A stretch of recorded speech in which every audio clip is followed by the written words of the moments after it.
السلام عليكم ورحمة الله تعالى وبركاته. مشاهدينا الأعزاء، إليكم تفاصيل أخبار الآن.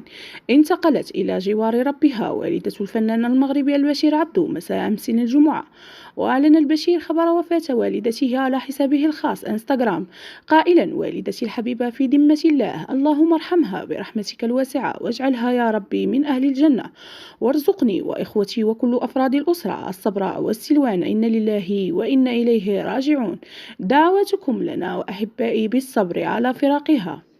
وبدوره نعى الفنان سعد المجرد جدته صباح اليوم، حيث نشر صورة تجمعه معها في مرحلة الطفولة، وعلق عليها: بجدتي في ذمة الله، اللهم اغفر لها وارحمها واعف عنها وأكرم نزلها ووسع مدخلها واغسلها بالماء والثلج والبرد ونقها من الذنوب والخطايا كما ينقى الثوب الأبيض من الدنس.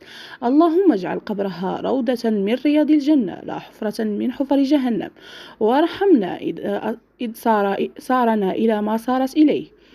وخلف خبر وفاة والدة الفنان بشير عبدو حزنا واسعا وسط زملائه الفنانين الذين سارعوا إلى نعيها على مواقع التواصل، وكذلك جمهوره الذي دعا بالرحمة والمغفرة للراحلة والصبر لبشير على فقدان والدته.